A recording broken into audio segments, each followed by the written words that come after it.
ومن احسن قولا ممن دعا الی اللہ، قول کے اعتبار سے اس شخص سے بہتر کون ہو سکتا ہے جو اللہ کی طرف بلائے۔ الحمدللہ رب العالمین والصلاة والسلام علی سید المرسلین وعلی آلہ وصحبہ اجمعین۔ آج ہم بات کریں گے علم الاسناد کے بارے میں کہ سند کیا ہوتی ہے، حدیث کیا کسے کہتے ہیں، متن کسے کہتے ہیں۔ یہ بہت ہی اہم ٹیکنیکل موضوع ہے، فنی موضوع ہے، اور اس کو سمجھنا بہت ضروری ہے، تو توجہ آپ کی درکار ہے۔ پہلے تو یہ جاننے کی کوشش کرتے ہیں کہ علم روایت کیا ہے اور علم درایت کیا ہے۔ علم روایت سے مراد وہ علم ہے جس میں نبی کریم صلی اللہ علیہ وسلم سے احادیث منسوب کی گئی ہیں، ایٹریبیوٹ کی گئی ہیں، اس کا جائزہ لینا، اس کو علم روایت کہتے ہیں۔ اور علم درایت ان مباحث پر مشتمل ہوتا ہے جس میں راوی اور مروی دونوں کی قبولیت اور عدم قبولیت کا جائزہ لیا جاتا ہے۔ کیا راوی میں کوئی یعنی ذہانت استعمال کی جاتی ہے کہ راوی کے اندر کوئی عیب تو نہیں ہے اور اس کا تعین کیا جاتا ہے، یا جو بات اس نے بیان کی ہے اس کے اندر کوئی اجنبیت تو نہیں ہے، کیا وہ دوسری صحیح احادیث کے خلاف تو نہیں ہے، کیا وہ قرآن مجید کے خلاف تو نہیں ہے۔ اس طرح کی چیزیں راوی کو بھی پرکھا جاتا ہے، مرویات کو بھی پرکھا جاتا ہے، اس کو علم درایت کہتے ہیں۔ اب ذرا غور فرمائیے کہ حدیث کسے کہتے ہیں۔ حدیث صرف متن کو یا ٹیکسٹ کو نہیں کہتے۔ حدیث دو چیزوں کا مجموعہ ہوتی ہے، پہلی چیز ہوتی ہے سند اور دوسری چیز متن، اور متن میں تا ساکن ہے، المتن، السند والمتن۔ تو دو چیزوں کو یاد رکھیے کہ صرف ٹیکسٹ آف حدیث، صرف الفاظ حدیث کو حدیث نہیں کہتے۔ یہ حدیث کی اصطلاح میں in the science of حدیث، the hadith means a narration which starts from the names of all the narrators as well as the text of hadith۔ اب آ جائیے، سب سے پہلے سند ہوتی ہے، اور سند میں پھر راوی کہتا ہے کہ میں نے یہ چیز تبع تابعی سے سنی، اور تبع تابعی نے تابعی سے سنی تھی، اور تابعی نے صحابی سے سنی تھی، اور صحابی نے رسول اللہ صلی اللہ علیہ وسلم سے سنی تھی۔ تو یہ ایک پوری سند ہوتی ہے، ایک چین آف ٹرانسمیشن ہوتا ہے، اس کو سند کہتے ہیں۔ اور دوسری چیز ہوتی ہے متن، دونوں کو ملا کر ہم حدیث کہتے ہیں۔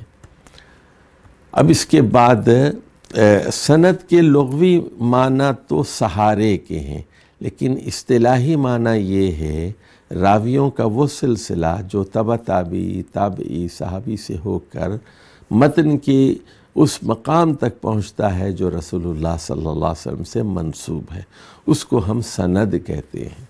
مثال دیتے ہیں ہم اس کی کہ ایک سند ہے، دیکھیے، الاعمش عن ابراہیم عن علقمۃ عن عبداللہ قال رسول اللہ صلی اللہ علیہ وسلم۔ تو عن الاعمش، تو اعمش سے روایت ہے، اور انہوں نے ابراہیم نقعی سے سنا، اور انہوں نے علقمہ سے سنا، انہوں نے عبداللہ بن مسعود سے سنا، انہوں نے رسول اللہ صلی اللہ علیہ وسلم سے سنا۔ تو یہاں راوی کون ہے؟ اعمش ہے، اور اعمش اور رسول اللہ صلی اللہ علیہ وسلم کے درمیان 3 واسطے ہیں، ابراہیم ہے، علقمہ ہے، اور عبداللہ بن مسعود ہیں۔ تو اب یہ اعمش جو راوی ہیں یہ کون ہیں؟ 147 ہجری میں ان کا انتقال ہوا ہے، اور ان کے استاد ہیں ابراہیم نقعی، تابعی ہے۔ ابراہیم نقعی نے صرف 46 سال کی عمر پائی، بہت بڑے تابعین میں سے ہیں۔ 50 میں پیدا ہوئے، 96 میں انتقال فرمایا۔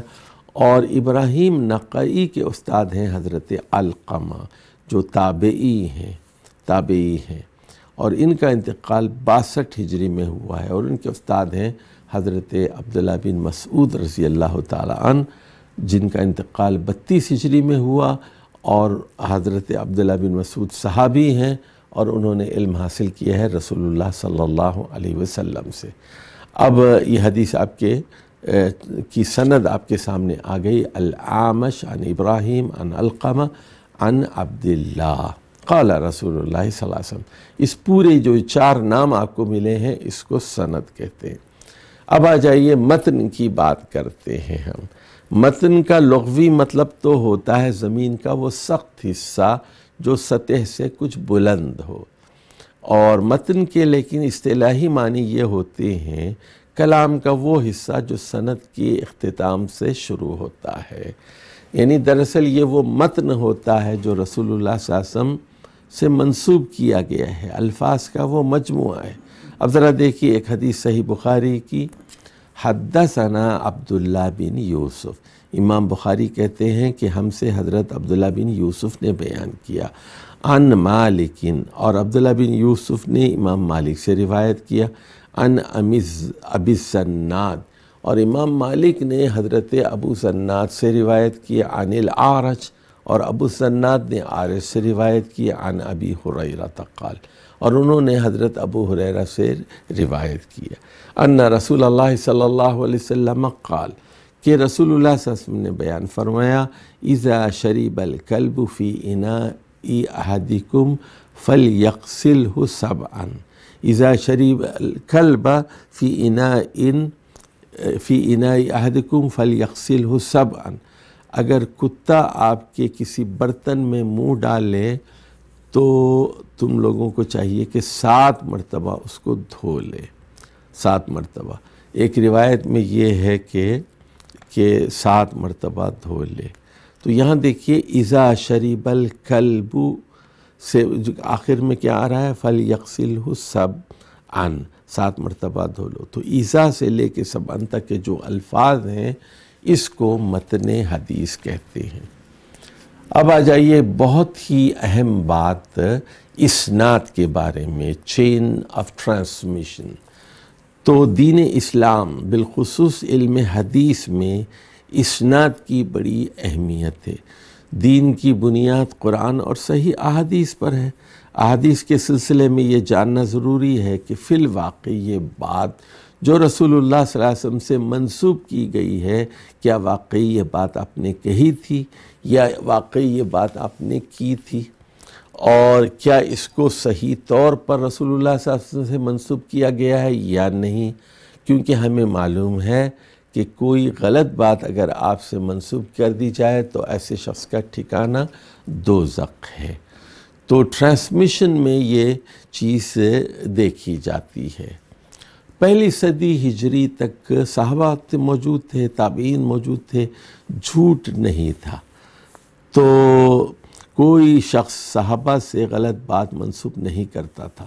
لیکن جب اسلامی فتوحات کا آغاز ہوا اور عراق اور شام اور ایران، آذربائیجان، خراسان کی طرف اور ادھر مصر میں لوگ اسلام قبول کرتے گئے، یہ علاقے فتح ہوئے، تو بہت سارے فتنوں نے جنم لیا اور بہت سارے زندیق پیدا ہو گئے۔ یہ وہ لوگ تھے جو بظاہر اسلام لے آئے تھے لیکن دلوں میں ابھی ایمان داخل نہیں ہوا تھا۔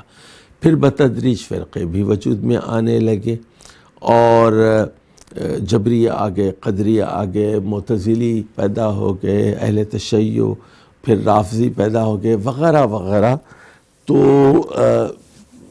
اس لیے علماء حق نے یہ ضروری سمجھا، تابعین نے یہ ضروری سمجھا کہ اب ہمیں ڈاکومنٹیشن کی ضرورت کرنی پڑے گی، اور مستند ذرائع سے ہمیں علم حدیث کو محفوظ کرنا پڑے گا، اور بدعات سے امت کو روکنا پڑے گا۔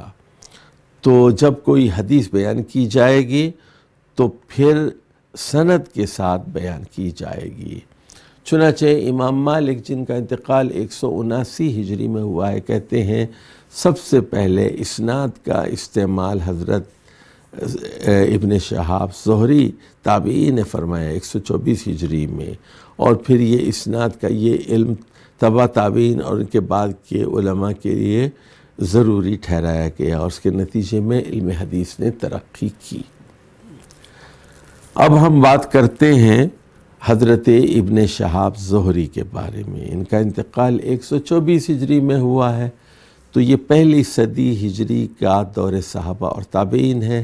70 ہجری کے بعد دنیا میں بہت کم صحابہ باقی رہ گئے تھے اور مختلف شہروں میں پھیل گئے تھے، تو اب تابعی کی سند ایک یا دو واسطے سے رسول اللہ صلی اللہ علیہ وسلم تک پہنچ جاتی تھی، تو ان حدیثوں کو سنائیات کہتے تھے۔ یعنی مثال کے طور پر نافع نے عبداللہ بن عمر سے روایت کی، عبداللہ بن عمر سے رسول اللہ صلی اللہ علیہ وسلم نے روایت کی، تو اب یہ جو امام مالک اور رسول اللہ صلی اللہ علیہ وسلم کے درمیان دو واسطے ہیں، ایک پہلے ہے حضرت نافع اور دوسرے ہیں حضرت عبداللہ بن عمر، تو ایسی روایات سنائیات کہنے لگی، اور موطا امام مالک میں سنائیات بہت ہیں۔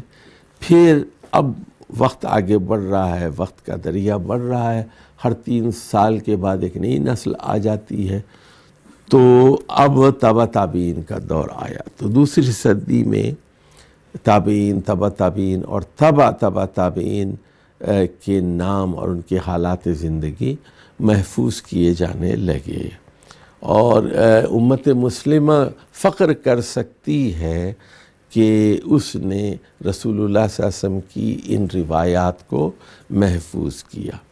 اب اس کے بعد ہوا یہ کہ جو ثلاثی تھے اس میں راوی اور رسول اللہ صلی اللہ علیہ وسلم کے درمیان 2 واسطے تھے۔ اب اس کے بعد ثنائیات کے بعد ثلاثیات اور رباعیات کا دور آیا، اور راوی اور رسول اللہ صلی اللہ علیہ وسلم کے درمیان 4 واسطے شروع ہو گئے، ان کو رباعیات کہنے لگے۔ پھر تبع تابعین کا دور آیا، اور پھر یہ کہ 5 واسطے ہو گئے، انہیں خماسیات کہا جانے لگا۔ تو اسی طرح علم الاسناد کی طرح اسماء الرجال کا علم بھی تقویت پاتا رہا، اور لاکھوں ارب راویوں کے حالات بھی احاطہ تحریر میں آتے گئے۔ اب ذرا ہم آج بات کرتے ہیں مختلف شہروں کے بارے میں۔ تو علم حدیث کے طالب علم کی حیثیت سے آپ کے پاس ایک دنیا کا نقشہ ہو، اور بالخصوص عالم اسلام کا ایک نقشہ ہو، اور اس میں آپ کو دیکھنا یہ ہے کہ کوفہ کہاں ہے، بصرہ کہاں ہے، اور رے ایران میں تہران کہاں ہے، تو بڑے بڑے مقامات مکہ کہاں ہے، مدینہ کہاں ہے، یمن کہاں ہے، شام کہاں ہے، دمشق کہاں ہے، اور مصر کے مقامات کہاں ہیں، یہ سب آپ کے ذہن میں ہونا چاہیے۔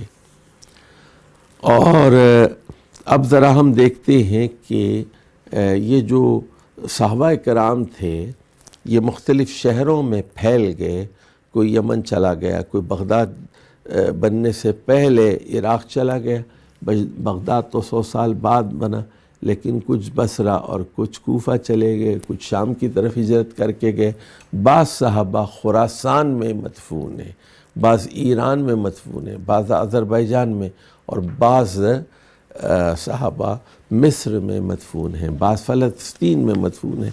تو ذمہ داریوں کے لیے ادا کرنے کے لیے، اور پھر یہ کہ کوئی سرکاری ڈیوٹی پر یا دعوت و تبلیغ کے لیے انہوں نے ہجرت کی، تو مختلف شہروں کے اندر مختلف صحابہ پھیل گئے، پھر ہر شہر کے اندر ان کے شاگرد تابعین پھیل گئے، اس کے بعد ان کے شاگرد تبع تابعین پھیل گئے، تو اس طرح علم کی ترویج ہوتی رہی۔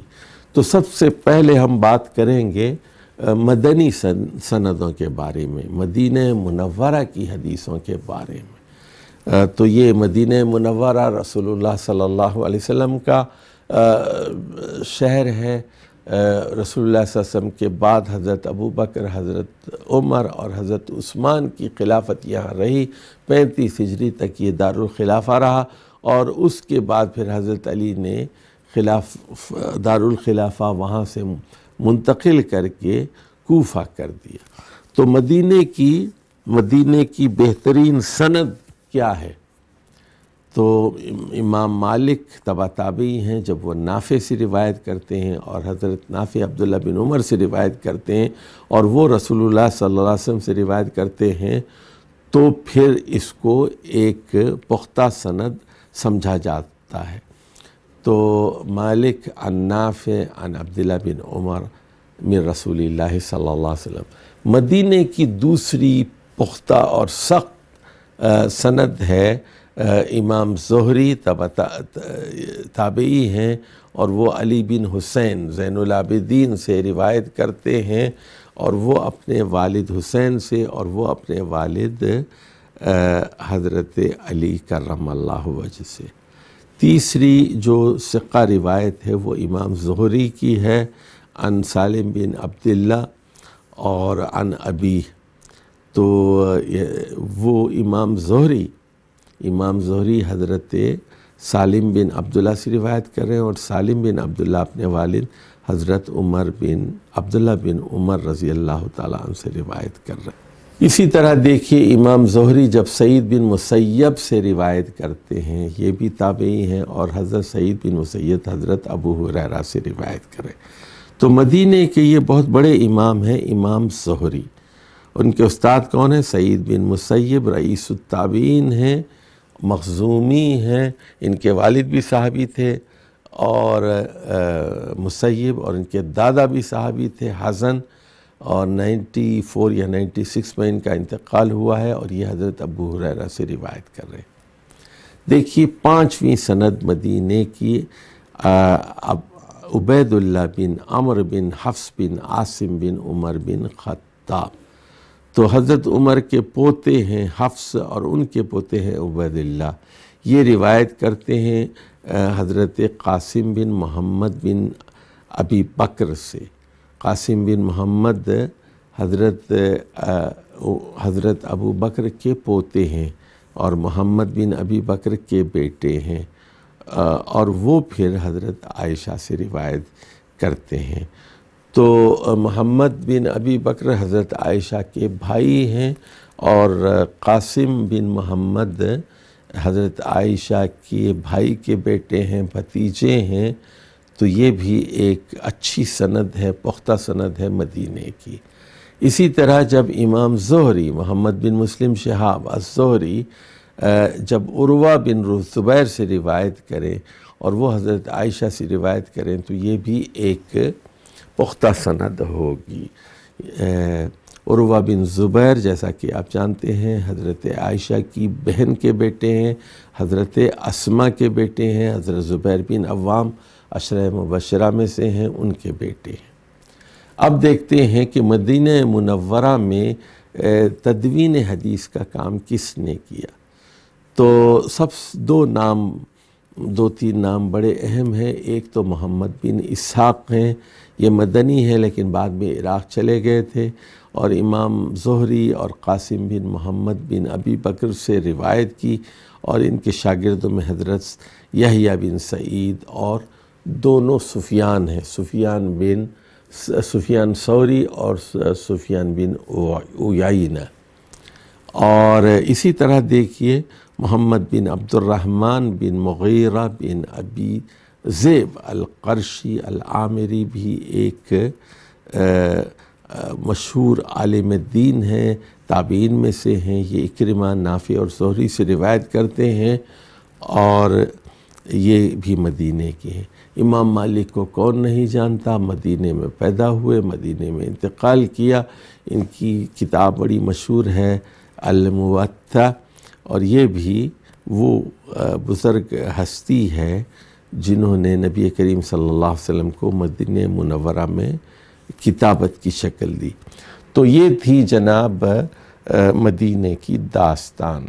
اب ذرا سنیے بصری سند کی بات کرتے ہیں۔ بصرہ آپ کو جانتے ہیں عراق کا مشہور شہر ہے، آج کل ایک بہت بڑا شہر ہے، یہاں ریفائنری ہے۔ یہ عراق کا جنوبی ساحلی شہر ہے، خلیج میں واقع ہے۔ تو بصرہ غالباً 14 یا 15 ہجری میں فتح ہوا تھا، اور حضرت عمر کے زمانے میں یہ شہر فتح ہوا۔ خادم رسول حضرت انس بن مالک رضی اللہ تعالی عنہ نے اسی شہر میں انتقال فرمایا۔ تو اس شہر کے ممتاز علماء حدیث میں حضرت حسن بصری ہے، تابعی، 110 میں انتقال فرمایا۔ حضرت ایوب سختیانی ہے، 131 میں انتقال فرمایا۔ حمید الطویل ہیں، 143 ہجری میں انتقال فرمایا۔ حضرت مبارک بن فضالہ ہیں، 166 میں انتقال کیا، اور حضرت ربیع بن سبیع ہیں، 160 میں انتقال کیا۔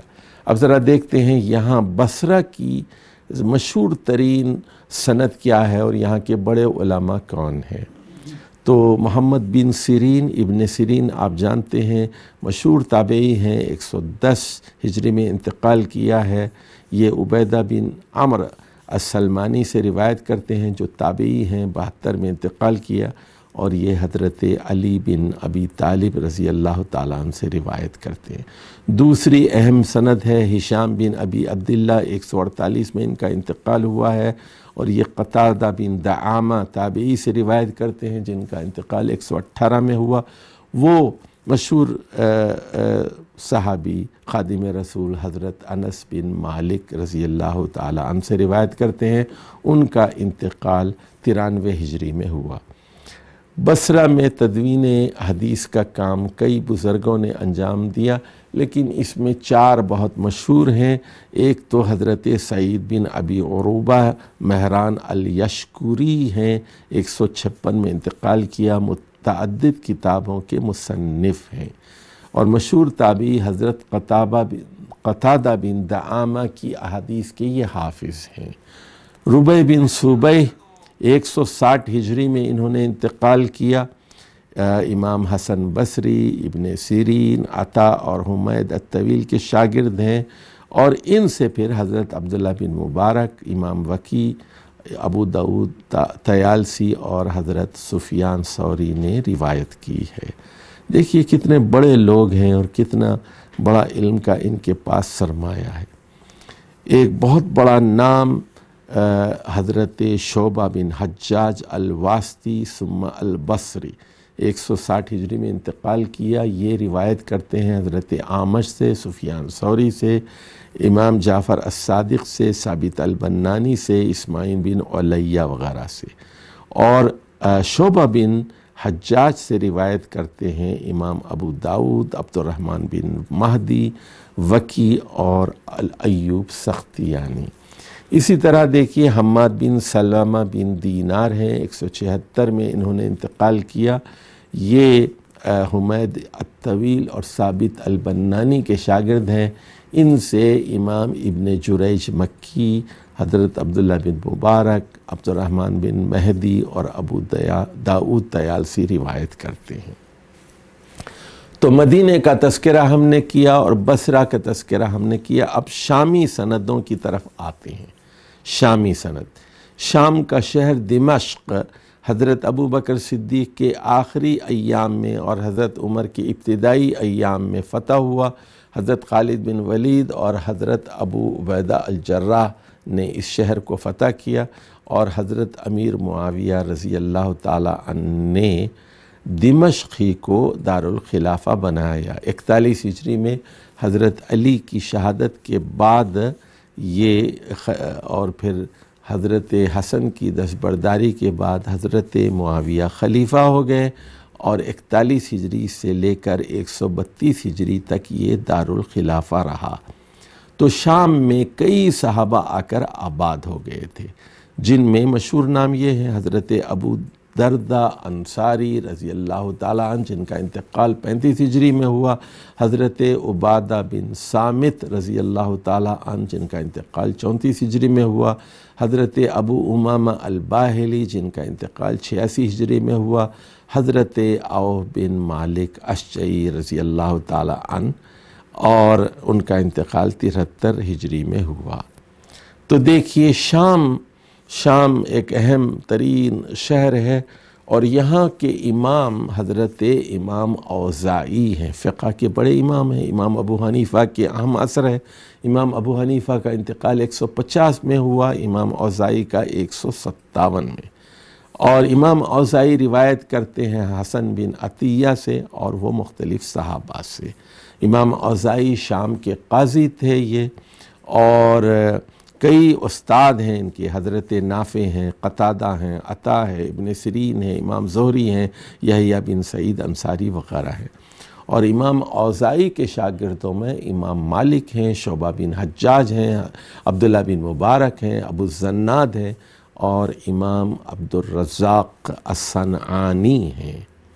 اب دیکھیے شام کی دوسری اہم ترین سند یہ ہے کہ ثور بن زیاد 150 ہجری میں ان کا انتقال ہوا ہے۔ یہ عبداللہ بن ابی عون العاور سے روایت کرتے ہیں، یہ ابو ادریس خولانی سے روایت کرتے ہیں، تابعی ہیں، حضرت عمر کے شاگرد ہیں، 80 میں انتقال کیا ابو ادریس خولانی نے، اور وہ حضرت معاویہ بن ابی سفیان صحابی سے روایت کرتے ہیں۔ اب یہ تو شام کی اہم ترین سند ہو گئی، امام اوزائی اور ابو ادریس خولانی کا نام ہم نے بتایا آپ کو۔ اب ہم بات کرتے ہیں یمن کی سندوں کا، اور اس میں اہم ترین نام ہے امام معمر بن راشد کا۔ امام معمر بن راشد 154 ہجری میں انتقال کیا، اور یہ وہی زمانہ ہے جو امام ابو حنیفہ اور امام ابن جریج کا اور امام اوزائی کا زمانہ ہے۔ 154 میں انتقال کیا انہوں نے، معمر بن راشد بصری ہیں، بصرہ کے رہنے والے تھے، لیکن یمن میں جا کر انہوں نے سکونت اختیار کر لی تھی، اور ان کے استادوں میں ہشام بن عروہ بن زبیر اور حضرت عبداللہ بن مبارک ان کے شاگرد ہیں۔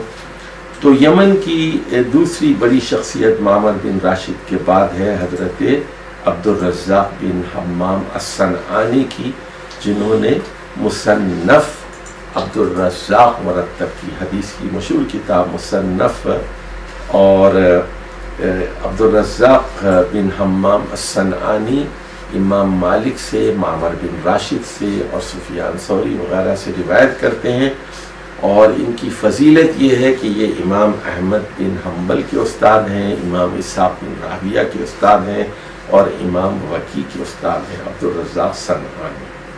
تو یہاں کی اب سندوں پہ بات کرتے ہیں، یمن کی مشہور سندیں۔ حضرت معمر بن راشد روایت کرتے ہیں حمام بن منبہ سے، جو تابعی ہیں، 132 میں ان کا انتقال ہوا ہے، اور وہ روایت کرتے ہیں حضرت ابو ہریرہ سے، جن کا انتقال 57 یا 58 ہجری میں ہوا ہے۔ دوسری اہم ترین سند جو یمن کی سند ہے، وہ اس میں امام عبد الرزاق بن حمام الصنعانی، جن کا انتقال 211 میں ہوا ہے، وہ روایت کرتے ہیں حضرت معمر بن راشد سے، وہ حمام بن منبہ سے، اور وہ حضرت ابو ہریرہ رضی اللہ تعالی عنہ سے روایت کرتے ہیں۔ اب آ جائیے ہم مکے کے بارے میں بات کرتے ہیں۔ تو مکہ آپ کو پتہ ہے کہ نبی کریم صلی اللہ علیہ وسلم کی ولادت یہیں ہوئی ہے، حرم ہے، بلد امین ہے، اور رسول اللہ صلی اللہ علیہ وسلم نے نبوت کے بعد 13 ابتدائی سال یہیں گزارے ہیں، اور یہاں کی جو اہم ترین حدیث کی سند ہے، وہ اس کے راوی دیکھیے، وہ ہے حضرت سفیان بن عیینہ، 198 ہجری میں ان کا انتقال ہوا ہے، اور ان کے استاد ہیں عمرو بن دینار، یہ تابعی ہیں، 126 میں ان کا انتقال ہوا ہے۔ یہ حضرت جابر بن عبداللہ انصاری سے روایت کرتے ہیں، جن کا انتقال 74 ہجری میں ہوا۔ مکے میں 2 بزرگ ایسے ہیں جنہوں نے تدوین حدیث کا فریضہ انجام دیا۔ ایک تو امام ابن جریج ہے، اصل نام تو ان کا ہے عبد الملک بن عبد العزیز بن جریج، اور یہ امام ابو حنیفہ کے ہم عصر ہیں، اور دونوں کی تاریخ پیدائش اور تاریخ وفات کا سال ایک ہی ہے۔ 80 میں پیدا ہوئے، 150 میں انتقال کیا، 70 سال عمر پائی۔ تو ابن جریج حضرت عطا اور طاؤس اور امام زہری، سلیمان الاحول اور زید بن اسلم وغیرہ کے شاگرد ہیں۔ حضرت انس کو انہوں نے دیکھا تھا، اور ان کے شاگردوں میں امام اوزائی ہیں، امام لیث ہیں، یحییٰ بن سعید انصاری ہیں، سفیان بن عیینہ ہیں، اور وکیع۔ اور اصل میں سفیان بن عیینہ کوفی ہیں، لیکن مکے میں انہوں نے رہائش اختیار کر لی تھی۔ 198 میں ان کا انتقال ہوا ہے۔ تو آج ہم بات کریں گے مصری سندوں کے بارے میں۔ آپ جانتے ہیں کہ افریقہ کا شمالی ملک مصر ہے، اور حضرت عمر رضی اللہ تعالی عنہ کے دور خلافت میں یہ علاقہ فتح ہوا۔ 21 ہجری میں حضرت عمرو بن عاص کمانڈر تھے حضرت عمر کے، انہوں نے مصر کا شہر فسطاط فتح کیا۔ فسطاط آج کل قاہرہ اس کا جدید نام ہے اور بہت بڑا شہر بن گیا ہے، لیکن پرانا نام اس کا فسطاط ہے۔ اور یہاں کے بہت بڑے امام ہیں امام لیث بن سعد الاصفہانی، لیث بن سعد، اور یہ امام مالک کے ہم عصر ہیں۔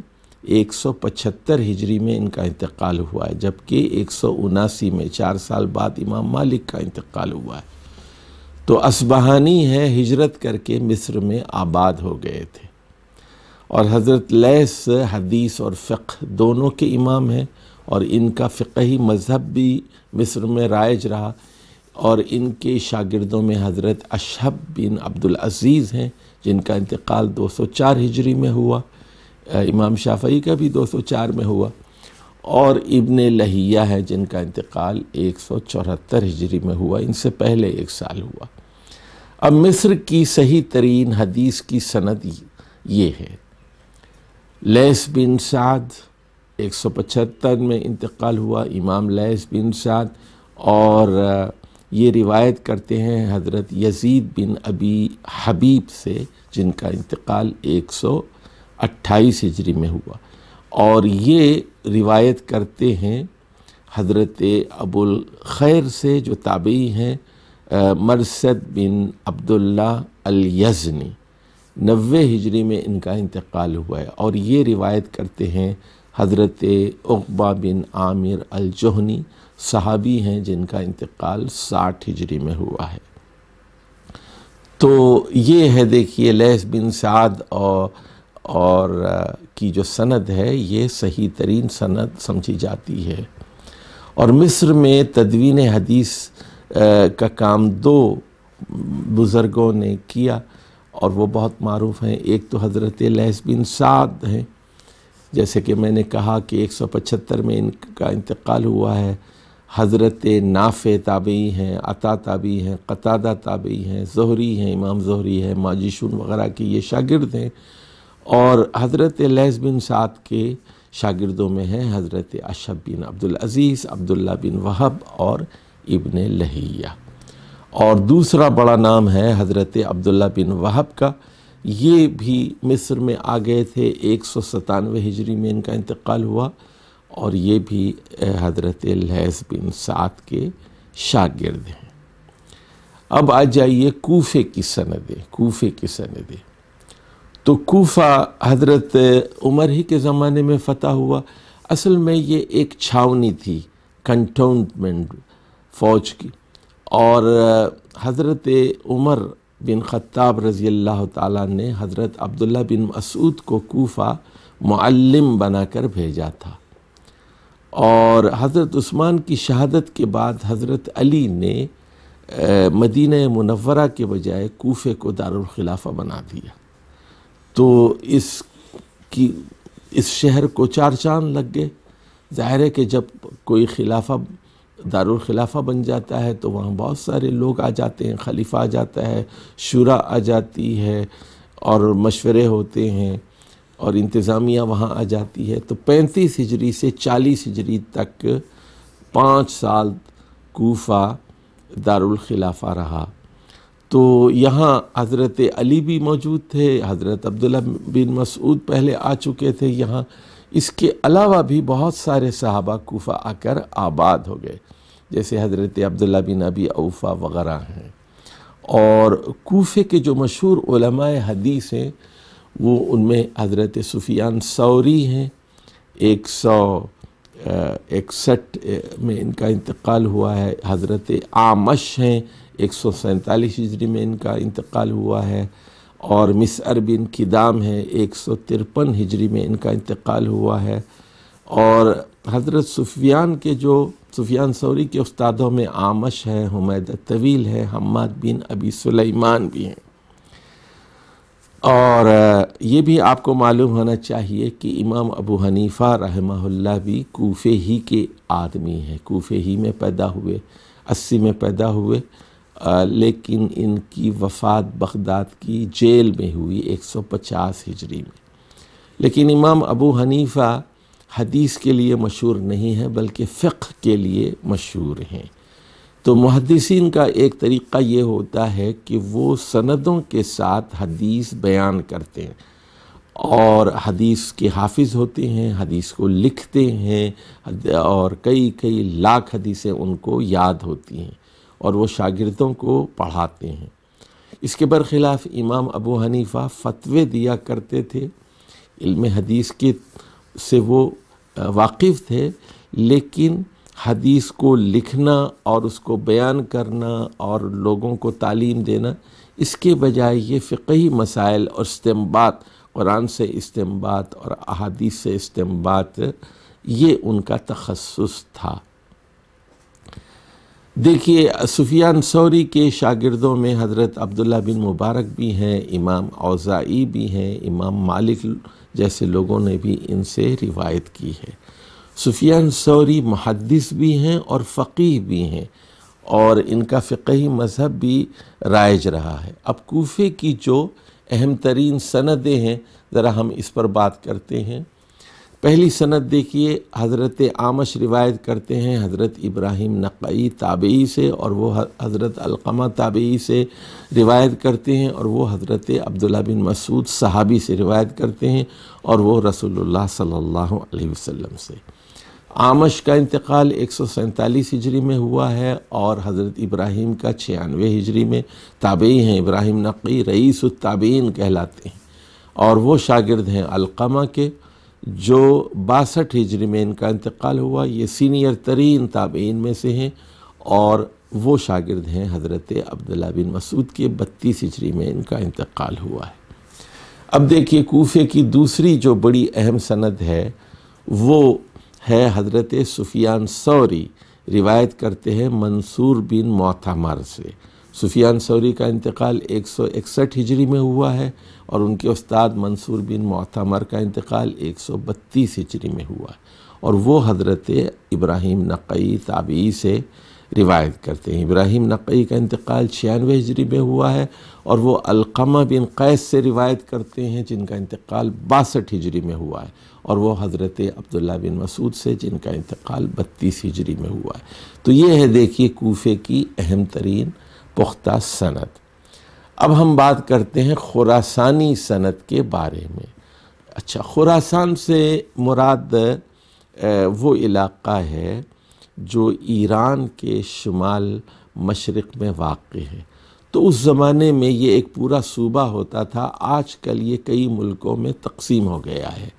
تو اس میں ایران کے مشرقی شہر مشہد، نیشاپور بھی ہیں، اور افغانستان کا شہر ہرات، جنوب مغربی افغانستان، اور پھر ترکمانستان اور ازبکستان کا علاقہ بھی اس میں شامل ہے۔ اس پورے علاقے کو خراسان کہتے تھے۔ تو حضرت عمر کے زمانے میں مشہور تابعی حضرت احنف بن قیس نے خراسان پر مکمل کنٹرول حاصل کر لیا۔ 22 ہجری کا یہ واقعہ ہے۔ دیکھیے ہرات کا جو شہر ہے، افغانستان میں شہر ہے ہرات، تو یہ 19 ہجری میں ہی فتح ہو گیا، یعنی رسول اللہ صلی اللہ علیہ وسلم کے انتقال کے 8 سال کے اندر مغربی افغانستان کا حصہ ہرات وغیرہ کا یہ فتح ہو گیا تھا۔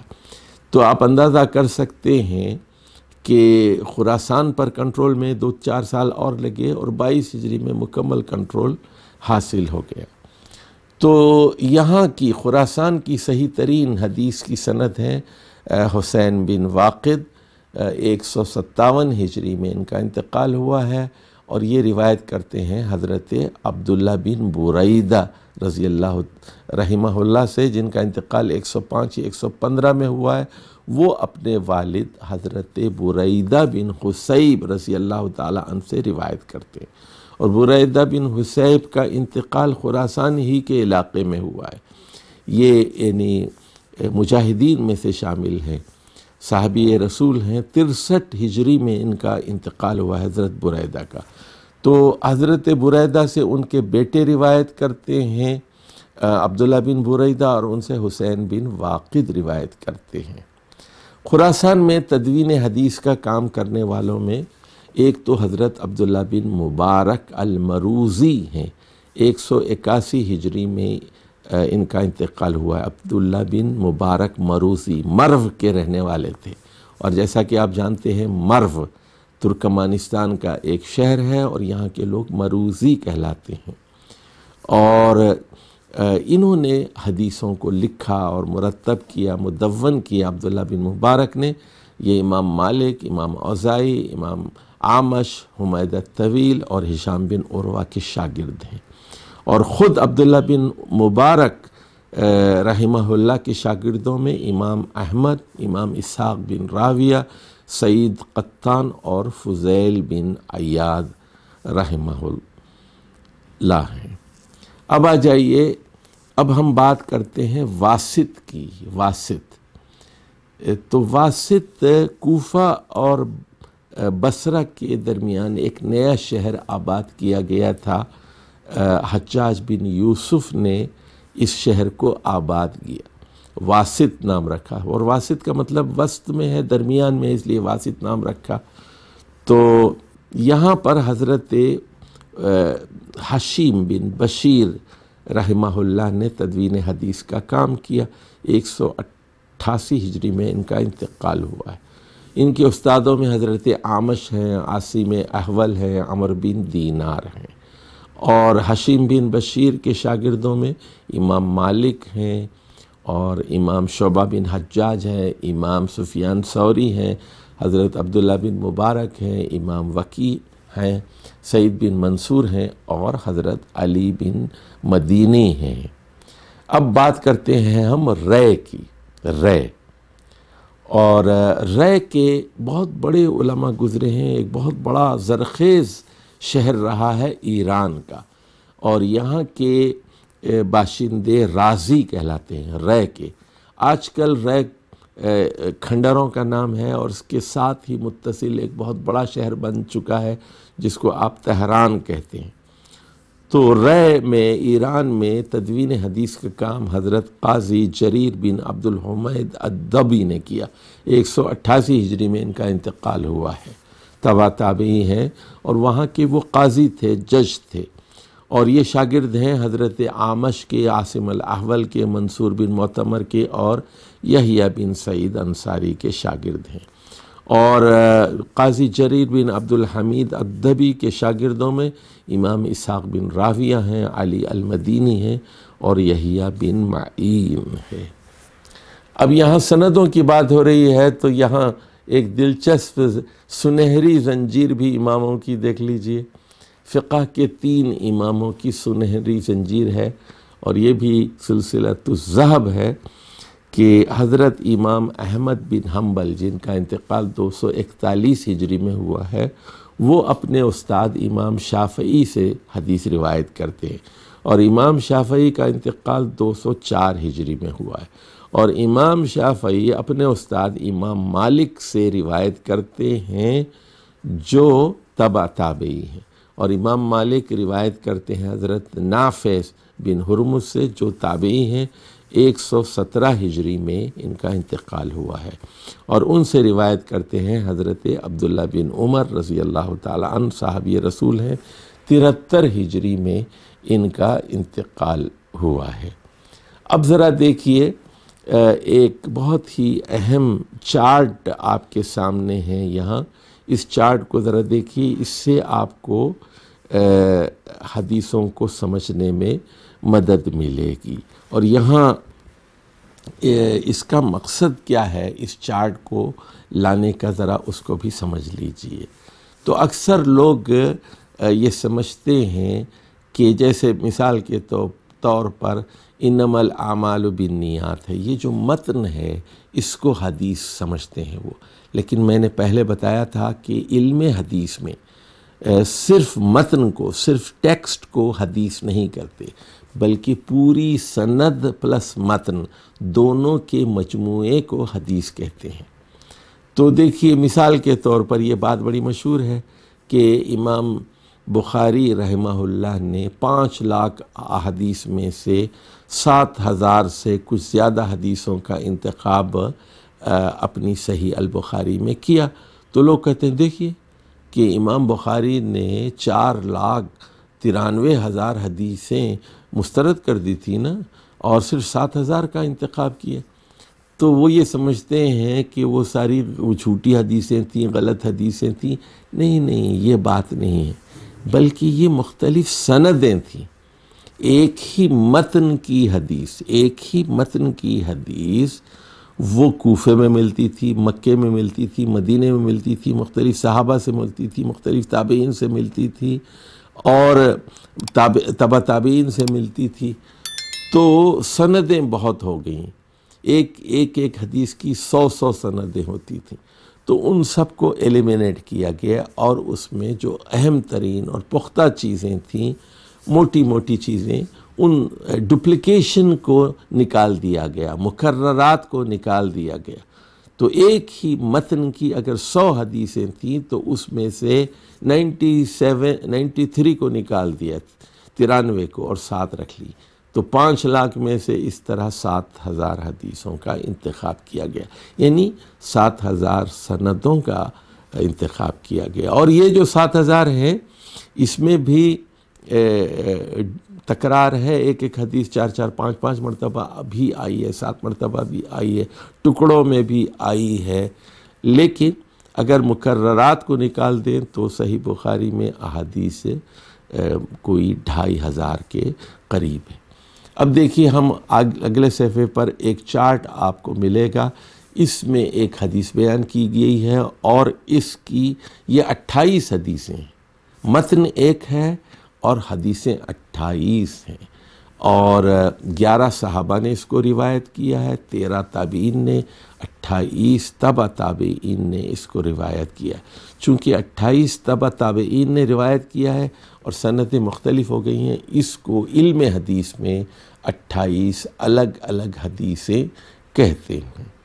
اب دیکھیے ذرا اس چارٹ پر غور فرمائیے کہ حدیث کا متن ہے، یہ بخاری کی روایت ہے، وَيْلٌ لِّلْعَقَابِ مِنَ النَّارِ يَوْمَ الْقِيَامَةِ. عقاب یعنی ایڑیوں کو عذاب دیا جائے گا آگ کا قیامت کے دن.